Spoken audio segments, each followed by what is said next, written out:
Olá, pedimos por gentileza que você se inscreva em nosso canal, ative as notificações para que você receba os avisos de novos conteúdos e, se puder, compartilhe para ajudar a divulgação desse trabalho. Muito obrigado.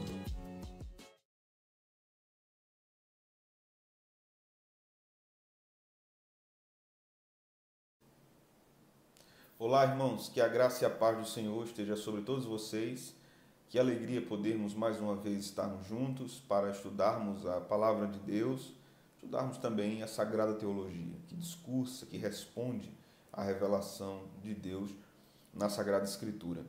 Hoje nós estamos na nossa 7ª aula do Credo Apostólico e estaremos estudando sobre a ressurreição do Senhor, mas também estaremos, antes de entrarmos neste assunto da ressurreição e a sua importância e a sua relação conosco em aspectos distintos, nós iremos considerar sobre a expressão desceu ao Hades ou desceu ao inferno, que existem em algumas versões do Credo Apostólico.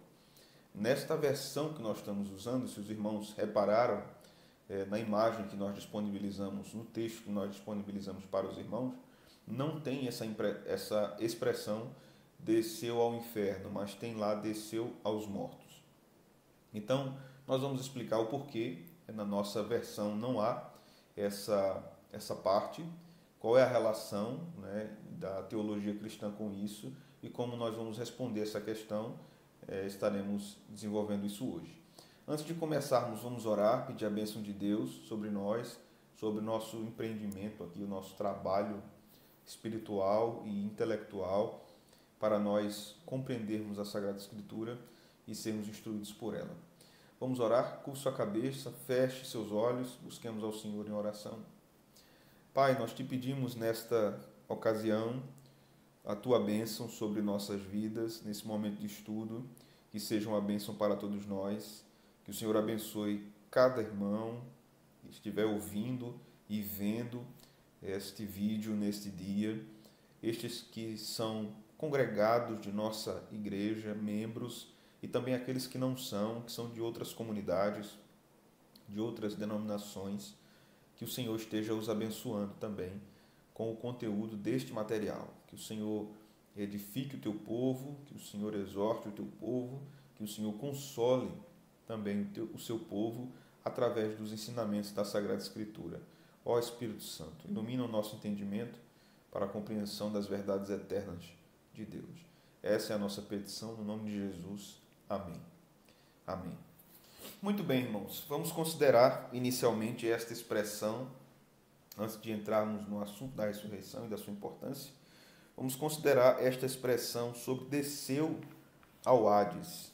Esta expressão que está contida em várias versões do credo, mas precisamos dizer já de início que não está nas versões mais antigas do credo apostólico.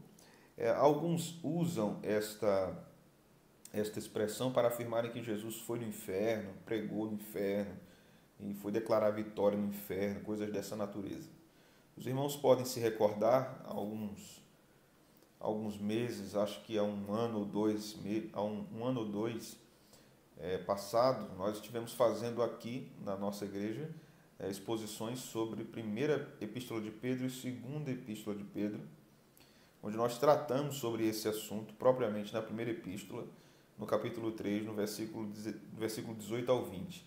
Eu não vou me ater em fazer explicações sobre este texto de 1 Pedro nesta ocasião, mas eu vou fazer apenas algumas considerações históricas a respeito do uso desta frase no credo apostólico, dessa frase que diz, desceu ao inferno. Então, nós devemos considerar aqui que a palavra de Deus nos diz, em Efésios 4 e 9, que Cristo desceu até as regiões inferiores da terra. Não diz que ele desceu ao inferno. Não diz que ele desceu ao Hades. Diz que ele desceu às regiões inferiores da terra. Esta é a expressão bíblica. Então, esta expressão, desceu ao inferno, desceu ao Hades, ela aparece em dois credos da Igreja Antiga. Esses são fatores históricos muito importantes para a nossa compreensão desta frase no credo, em edições posteriores. A primeira ocorrência foi no credo apostólico, que tem uma expressão latina, que está na expressão latina, que diz: desceu ao inferno. E a outra encontra-se no credo de Atanásio, que em latim vai nos dizer aqui: descendit ad inferos, ou desceu às regiões inferiores. A expressão aqui, desceu ao Hades, ou desceu ao inferno, que aparece no credo apostólico, como eu disse, não faz parte de versões mais antigas do credo. Um teólogo chamado Whittius afirma que é digno de nota, antigamente, aqueles credos que possuíam o artigo sobre a descida de Cristo ao inferno. Ele continua dizendo: não continham o artigo relativo ao seu sepultamento, e aqueles nos quais o artigo com respeito à descida ao inferno foi omitido, de fato continham o artigo relativo ao sepultamento. O que é que o Whittius está nos dizendo aqui? Que nessas traduções, ou nessas versões, melhor dizendo, antigas do credo, que continham essa frase, desceu ao inferno, desceu ao Hades, estas versões que tinham essa frase não continham a frase que Cristo morreu e foi sepultado. E as versões que continham esta frase, que Cristo morreu e foi sepultado, não continham esta frase, que Cristo desceu ao Hades. O que nós aprendemos com isso? Deduzimos com isso? Que esta expressão, desceu ao Hades, ela não se relaciona ao lugar inferno, como diz Calbart em seu livro sobre o credo, seus comentários sobre o credo. Nessas versões do credo que tem essa frase, desceu ao inferno, isso quer dizer, quer falar a respeito da provação de Cristo, da morte de Cristo, da humilhação de Cristo, do sepultamento de Cristo. Então, nessas versões do credo que contém a frase que Cristo desceu ao inferno, nada mais quer dizer senão que Cristo morreu. Não quer dizer que ele foi literalmente ao inferno. É uma linguagem figurativa. Como o inferno simboliza, na verdade, é a manifestação da ira de Deus sobre o pecado, sobre os pecadores, Cristo desceu ao inferno, recebendo toda essa ira de Deus e morrendo. Mas ele, repito, não vai literalmente ao inferno. Nessas versões do credo, a frase desceu ao inferno não significa que ele foi lá no inferno mesmo.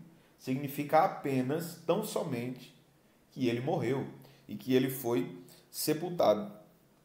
Rufino, bispo da igreja de Aquileia, fez um comentário sobre o credo e ele nos diz algo importante. Ele diz: essa cláusula de descer ao inferno nunca foi encontrada nas edições romanas ou ocidentais do credo.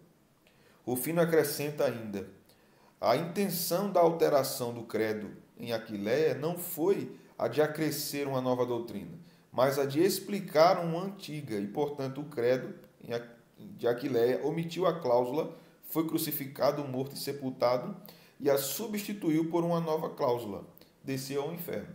Então, esta frase usada em algumas versões do credo significa apenas isso, que Cristo morreu, que ele foi morto e ele foi sepultado. Somente isso. Então, o credo não defende a descida de Cristo ao inferno, como muitos vão defender, usando textos como Efésios, que nós citamos, e como 1 Pedro, capítulo 3. Ok? Então, vamos prosseguir e vamos tratar um pouco nesta ocasião sobre a ressurreição de Jesus. Gostaria de convidá-los a abrirmos a palavra de Deus na primeira epístola de Paulo aos Coríntios, capítulo de número 15. Nós iremos ler do versículo 1 ao versículo 8. 1 Coríntios, capítulo 15, do versículo 1 ao versículo 8. O texto vai nos dizer aqui, vai nos falar da ressurreição de Jesus. Paulo está tratando nesse capítulo sobre possíveis falsos ensinos, ou na verdade estavam acontecendo falsos ensinos, com respeito à ressurreição, pondo em dúvida a veracidade da ressurreição. Então Paulo vai falar sobre a ressurreição de Cristo, vai falar sobre a ressurreição dos crentes. E no início desse capítulo contém informações muito importantes para nós. Na verdade, você deveria estudar e ler todo esse capítulo 15, que trata sobre a ressurreição. Mas nós vamos nos ater a alguns desses textos apenas no capítulo 15. Vamos ler primeiro do versículo 1 ao versículo 8. O texto diz: Irmãos, venho lembrar-vos do Evangelho que vos anunciei, o qual recebestes e no qual ainda perseverais. Por ele também sois salvos, se retiverdes a palavra tal como vô-la preguei, a menos que tenhais crido em vão. Antes de tudo, vos entreguei o que também recebi, que Cristo morreu pelos nossos pecados, segundo as Escrituras, e que foi sepultado e ressuscitou ao terceiro dia, segundo as Escrituras, e apareceu a Cefas, que é Pedro, e depois aos 12.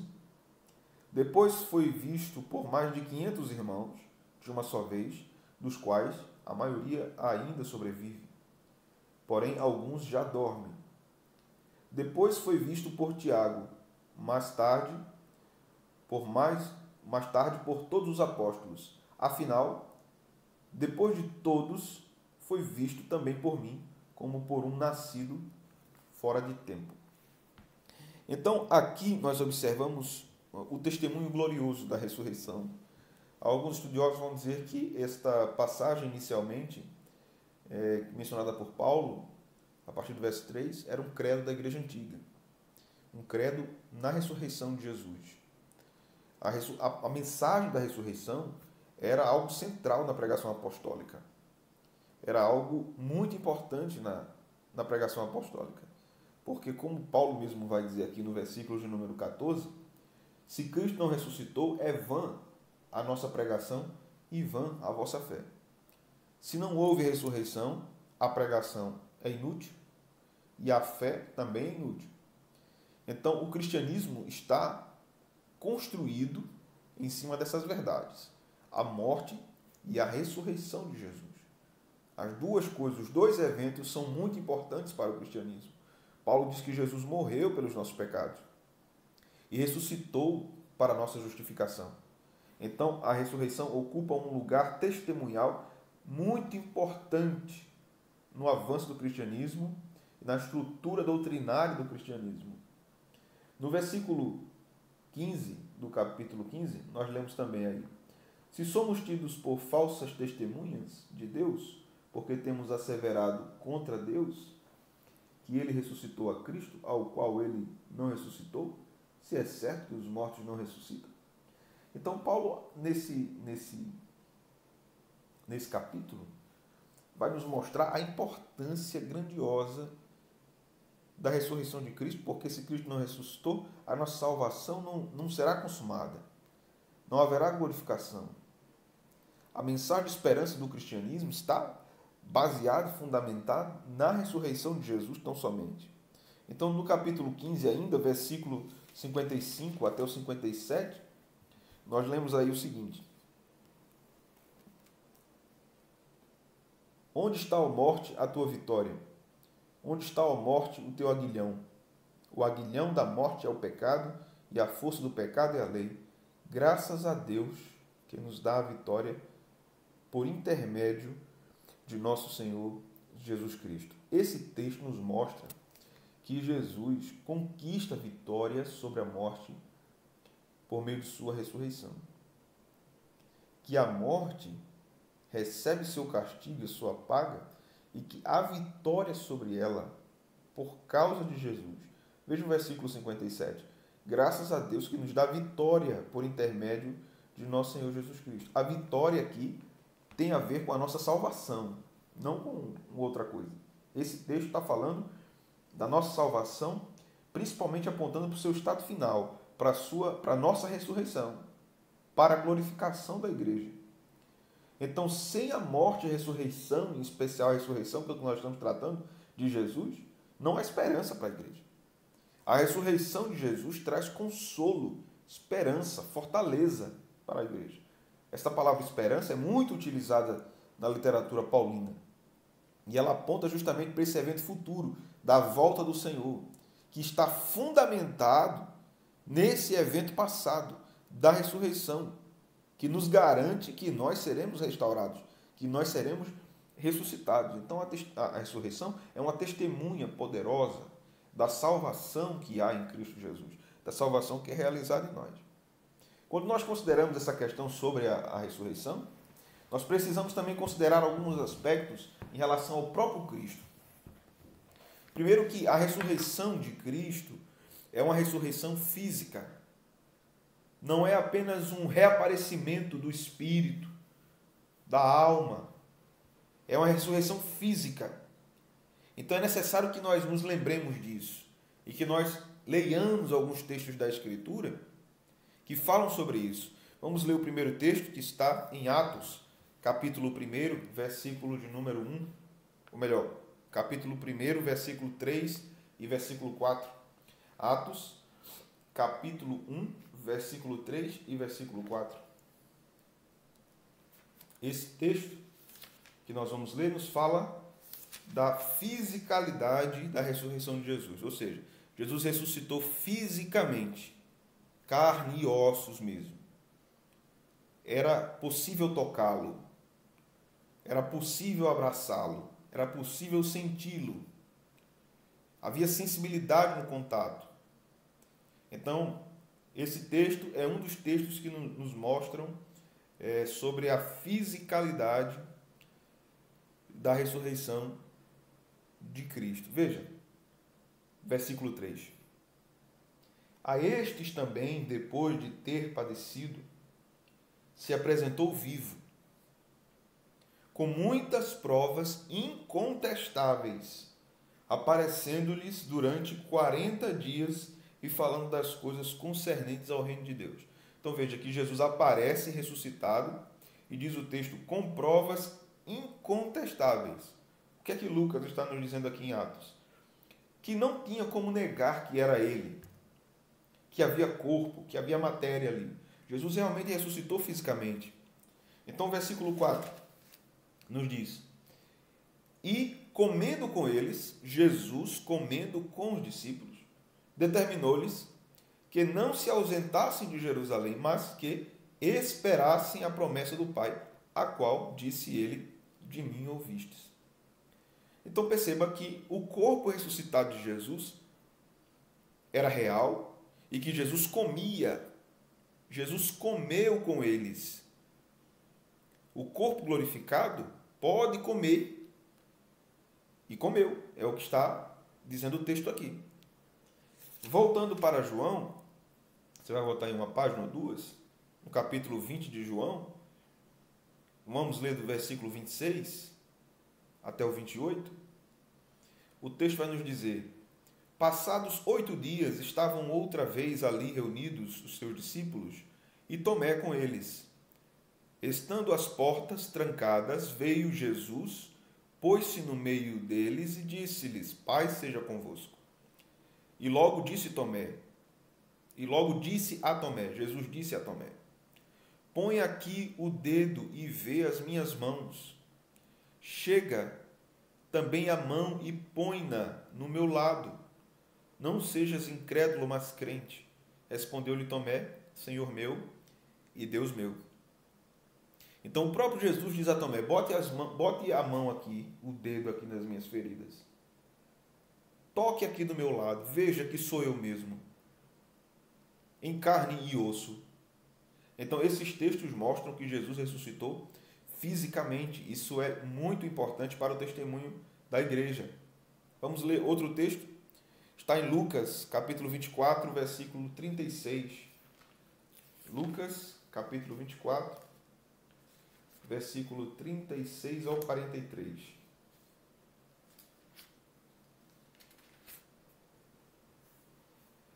O texto vai nos dizer aqui, falavam ainda estas coisas quando Jesus apareceu no meio deles e lhes disse, paz seja convosco. Eles, porém, surpresos e atemorizados, acreditavam estarem vendo um espírito. Então, nem os discípulos acreditavam que era Jesus de carne e osso ali. Eles pensavam que era um espírito. O texto continua nos dizendo, refutando essa ideia dos próprios discípulos que tiveram lá. Mas ele lhes disse, Jesus disse: por que estáis perturbados e por que sobem dúvidas ao vosso coração? Veja que Jesus havia dito e ensinado aos discípulos anteriormente, antes da morte, que ele ressuscitaria.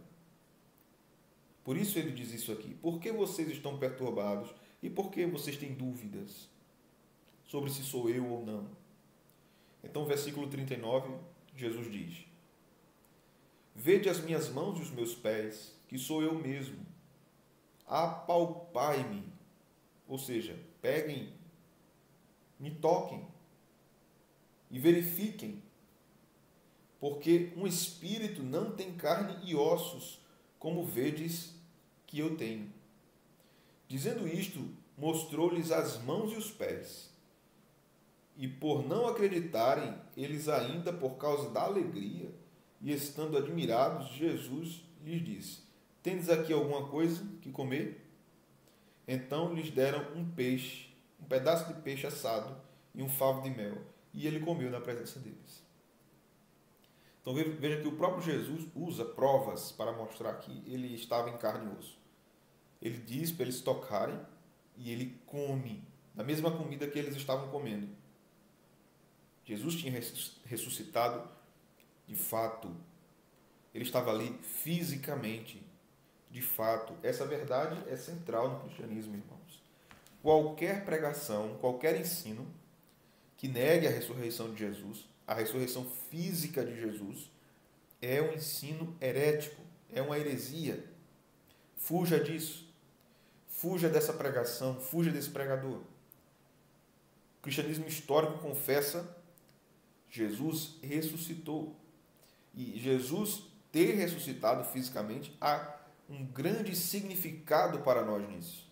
Há uma grande importância para a nossa fé, esta verdade, esta realidade. Porque o apóstolo Paulo vai nos dizer que só existe um mediador entre Deus e os homens, Cristo Jesus, homem. É através da natureza humana e divina que nós temos a união com Cristo. É Cristo que nos une a Deus. Então, hoje, ainda hoje, Jesus está com a natureza humana, fisicamente. Jesus não abandonou a sua natureza humana. Ela está glorificada, mas ela ainda está com ele, porque ele é mediador entre Deus e os homens. Ele continua tendo duas naturezas. Por isso, Paulo diz isso em 2 Timóteo 2 e 5. Se Jesus não tiver as duas naturezas, não há reconciliação. Esta reconciliação com Deus foi feita através dessas duas naturezas. Percebe que a ressurreição é de grande importância, juntamente com o ensino das duas naturezas e da morte de Cristo, para a fé da igreja e para a salvação. Nós não podemos negar essa verdade e precisamos conhecer mais e mais esta verdade. Dito isto, nós iremos considerar também uma outra passagem das Escrituras que vai nos falar da relação da ressurreição de Cristo com a nossa ressurreição. A ressurreição de Jesus é de grande importância porque através dela nós também receberemos novos corpos, seremos glorificados, seremos revestidos de um corpo glorificado, não mais teremos um corpo governado, limitado pelo pecado. Teremos um corpo espiritual. Quando nós falamos de corpo espiritual, não quer dizer que não tem matéria. Quer dizer que ele é glorificado. Não quer dizer que é um fantasma, que nós vamos passar a mão por dentro. Ele é um corpo glorificado, mas é um corpo mesmo, você vai tocar. Quando nós ressuscitarmos, se estivermos na glória, ou se estivermos já na terra restaurada, será possível nos tocarmos. Nós nos tocaremos, podemos tocar outras pessoas. Haverá de fato corpo, fisicalidade. Veja como isso é mostrado na ressurreição de Jesus. Ele manda os discípulos tocarem nele, manda os discípulos darem comida a ele, que ele vai comer e provar que ele realmente está em forma física. Vamos abrir em 1 Tessalonicenses, capítulo 4, versículo 14. Vamos ver aqui há uma relação fundamental para a nossa fé que o apóstolo Paulo faz entre a ressurreição de Jesus e a nossa ressurreição. Capítulo 4, versículo 14 até o versículo 18. O texto nos diz: pois se cremos que Jesus morreu e ressuscitou, veja, Paulo está aqui trazendo à memória a doutrina da morte e da ressurreição de Jesus, para explicar outra doutrina, que é a doutrina da segunda vinda. Pois se cremos que Jesus morreu e ressuscitou, assim também Deus, mediante Jesus, trará em sua companhia os que dormem. Os que dormem aqui são aqueles que morreram. Não quer dizer que eles estão dormindo, inconscientes. A ideia de dormir aqui na linguagem paulina é uma ideia de repouso, de espera, não de inconsciência. Os crentes estão conscientes no céu. Apocalipse 6 vai nos dizer isso. Você pode ler lá. Os crentes estão conscientes, não estão dormindo, não existe sono da alma, não existe a consciência. Versículo 15. Ora, ainda vos declaramos por palavra do Senhor isto: nós, os vivos, os que ficarmos até a vinda do Senhor, de modo algum precederemos os que dormem. Paulo está dizendo que os que estão vivos, os que estiverem vivos na segunda vinda, não serão transformados primeiro que os que morreram. Os que morreram serão transformados primeiro. E essa transformação se dará por meio da ressurreição. E Paulo está dizendo isso com base na ressurreição de Jesus. Ele está dizendo, se cremos que Jesus morreu e ressuscitou, não é? Ele diz no versículo 14, Deus, mediante Jesus, trará em sua companhia os que dormem. Então, mediante Jesus, sua morte e ressurreição, Deus ressuscitará os crentes que morreram. Irá glorificar os seus corpos. Então, versículo 16. Porque o Senhor mesmo, dada a sua palavra de ordem, ouvida a voz do arcanjo, ressoada a trombeta de Deus, descerá dos céus e os mortos em Cristo ressuscitarão primeiro. Depois nós, os vivos, os que ficarmos, seremos arrebatados juntamente com eles entre as nuvens para o encontro do Senhor nos ares, e assim estaremos para sempre com o Senhor. Consolai-vos, pois, uns aos outros com essas palavras. Consolai-vos, pois, uns aos outros com essas palavras. Veja que Paulo termina essa parte relacionando a doutrina da ressurreição dos crentes com o consolo. Veja a praticidade dessa doutrina. Paulo está nos ensinando que essa doutrina traz consolo. Então, estudarmos sobre a ressurreição de Jesus nos levará a estudarmos sobre a nossa ressurreição. Porque sem a ressurreição de Jesus, nós não ressuscitaremos. Sem a ressurreição de Jesus, não temos e não teremos evangelho genuíno. Não há pregação genuína sem a ressurreição. Não há testemunho eficaz do evangelho sem o testemunho da ressurreição. Não entenderemos devidamente as coisas futuras que ocorrerão e o que nos alcançará na volta do Senhor se não entendemos a ressurreição de Cristo, porque é por causa da ressurreição que nós ressuscitaremos, que nós teremos os nossos corpos glorificados, libertos de toda a mazela do pecado, toda a miséria do pecado, e completamente restaurados. Não há e não haverá mais nenhum resquício de pecado no corpo glorificado. Não haverá doenças, não haverá nenhum tipo de problema orgânico, não haverão doenças emocionais, não haverá nenhum tipo de ansiedade ou depressão, não haverá tristeza na nossa alma, por vários motivos consequentes do pecado. Não haverá mais nenhum transtorno no nosso relacionamento com Deus, nem com o nosso irmão, nem com o nosso próximo. Os nossos corpos serão completamente sarados e glorificados. O pecado foi expulso, foi extirpado, foi arrancado. Nossa natureza não terá mais a natureza do pecado. Nossa natureza será humana glorificada, mas não mais com a natureza do pecado. Consumou-se a obra do Espírito Santo, a regeneração completa, a redenção completa. O Senhor glorificou a sua igreja, tirou o pecado dela. Então, a ressurreição de Jesus é muito significativa para entendermos essa doutrina relacionada às últimas coisas. No nosso próximo ponto aqui, nós devemos considerar outras passagens importantes para nós. Abra sua Bíblia em 2 Coríntios, capítulo 5, e versículo de número 17.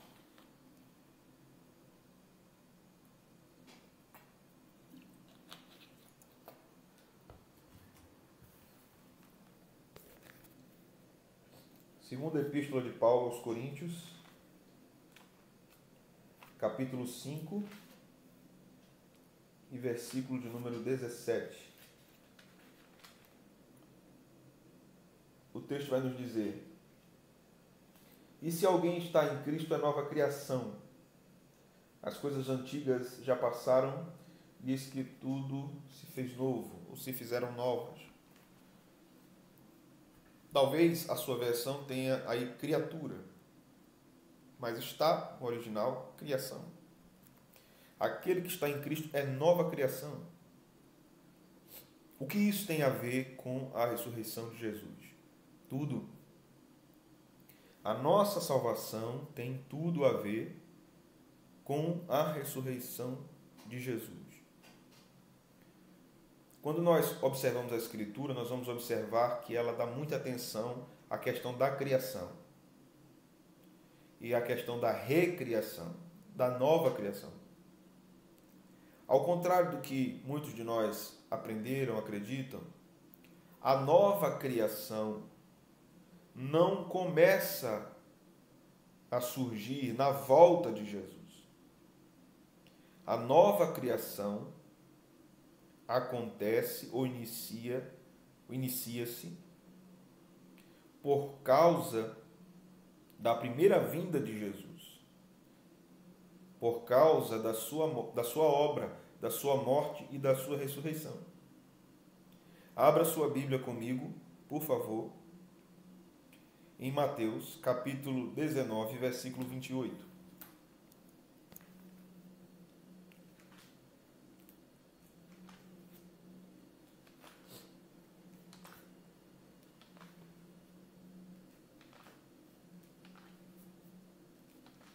Mateus, capítulo 19, e o versículo 28.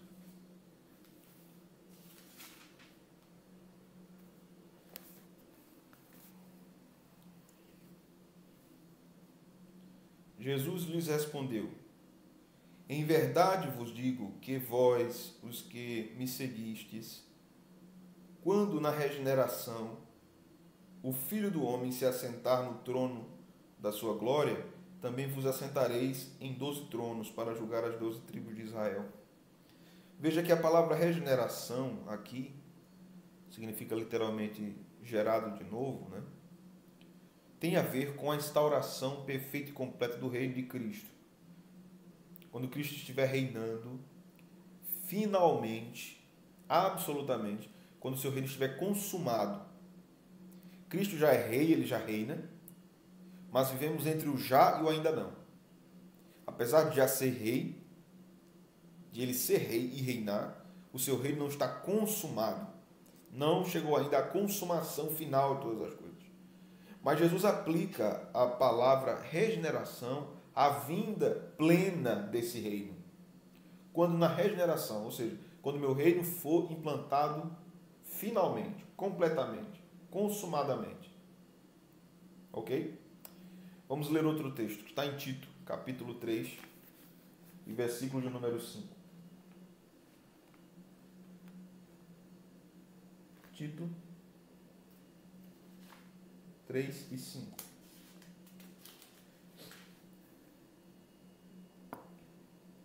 Não por obra de justiça praticadas por nós, mas segundo sua misericórdia, ele nos salvou mediante o lavar regenerador e renovador do Espírito Santo.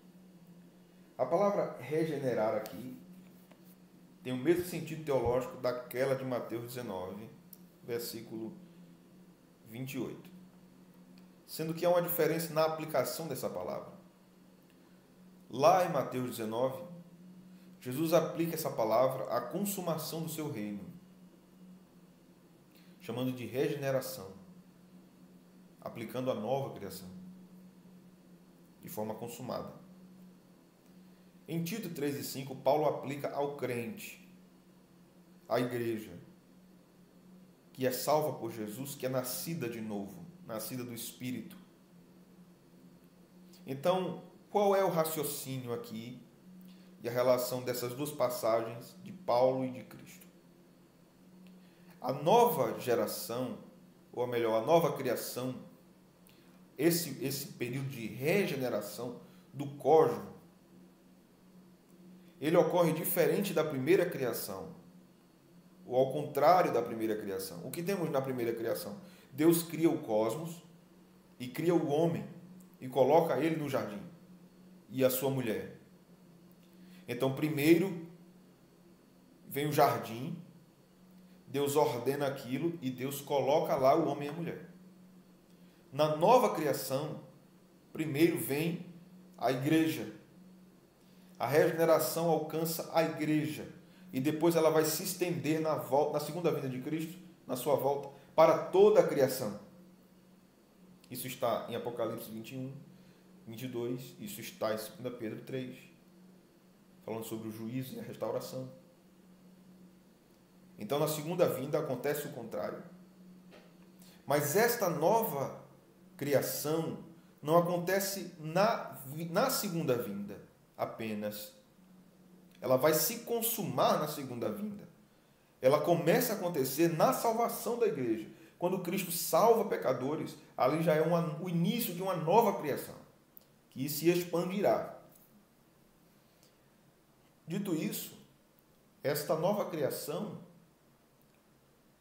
ela tem uma ligação fundamental com a ressurreição. Porque Jesus ressuscita no primeiro dia da semana para inaugurar essa nova criação, esse novo começo, esse novo Gênesis. Antes, o descanso da igreja no Antigo Testamento era no sétimo dia, porque Deus criou em 6 dias, no sétimo descansou. Mas por que esse dia de descanso é mudado para o primeiro dia da semana? Conforme Apocalipse 1:10, conforme 1 Coríntios 16. E no primeiro dia da semana a igreja se reunia. Porque Jesus ressuscita no primeiro dia da semana. E este primeiro dia da semana é o símbolo da nova criação.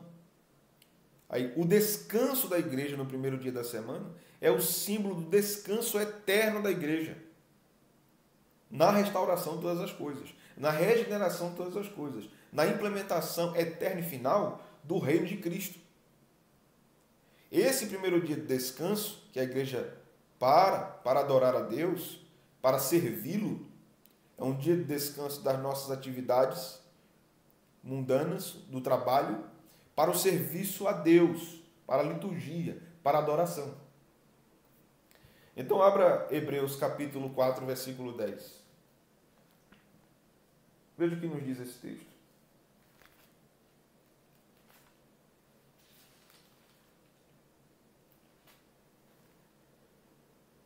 Porque aquele que entrou no descanso de Deus, também ele mesmo descansou de suas obras, como Deus das suas. O autor nos mostra que haverá um descanso eterno, um dia eterno de descanso. Esta é a eternidade. Quando a igreja se reúne, no dia que o Senhor ressuscitou, que simboliza a nova criação, a igreja está antecipando ou vivendo num pequeno cenário dessa restauração, que será bem maior, que aponta para esse final bem maior. Então, o culto, a reunião no dia santo do Senhor, no dia do Senhor, primeiro dia da semana, que tem ligação com a ressurreição de Cristo, é um tipo de antecipação do nosso estado eterno de glória. É maravilhoso.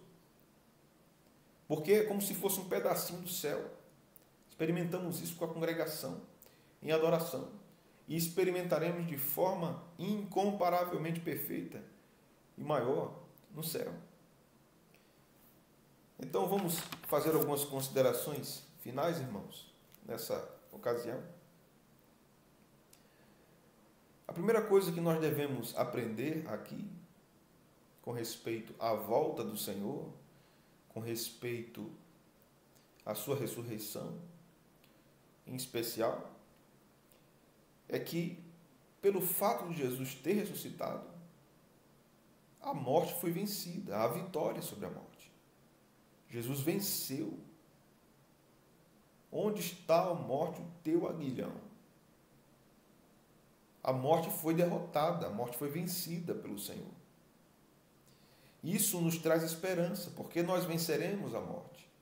Ou nós já somos mais do que vencedores sobre a morte, porque Jesus ressuscitou. E se Jesus ressuscitou, a nossa fé não é vã. Nós iremos ressuscitar, se estivermos morrido quando Ele voltar. Se estivermos vivos, nós seremos transformados, glorificados. Por esta verdade, nós sabemos que nos separamos um pouco de nós mesmos quando morremos, por um pouco de tempo. A morte é a separação da alma, do corpo, da parte material, da imaterial. Por um momento, por um período de tempo que só Deus o sabe, mas que na ressurreição, esta parte imaterial se juntará de novo com a parte material. A alma se juntará com o corpo, e o corpo será revestido de glória. Não haverá mais pecado. Isso nos traz segurança, isso nos traz esperança dos nossos entes queridos que partiram no Senhor, que dormiram no Senhor, que foram chamados pelo Senhor para o lar celestial. Temos visto irmãos e irmãs de nosso apreço, de nosso amor, que são caros para nós, serem chamados pelo Senhor esses dias, nesses tempos que estamos vivendo. Temos firme esperança que encontraremos os nossos irmãos, que eles terão seus corpos ressuscitados, restaurados, glorificados, e que estaremos para sempre com o Senhor em alegria eterna. Haverá uma eterna e grandiosa alegria que nós não podemos medir. Nós não podemos medir. Nós não temos dimensão da profundidade, da largura e do tamanho da alegria que nós iremos sentir na glória. Mas esse dia chegará. Nós, os crentes, os cristãos, não encaram a morte como aqueles que não têm esperança. Nós cremos que Jesus virá e que os nossos corpos serão ressuscitados e que nós viveremos para sempre com o Senhor. Essas são verdades fundamentais, irmãos. São verdades profundas e que devem consolar o nosso coração. Quando um crente morre, nós não dizemos adeus. Nós dizemos até breve, meu irmão, minha irmã. Logo, logo nós nos encontraremos novamente. E temos esperança. Estaremos juntos com eles e principalmente com o Senhor. Porque só é céu se o Senhor estiver. Só há felicidade eterna se o Senhor estiver. Só é uma terra restaurada se o Senhor estiver. Bendito seja o nome do Senhor. Que Deus nos abençoe, que encha nosso coração de alegria, de consolo e de paz nesse santo dia do Senhor. Um abraço, irmãos. Até mais.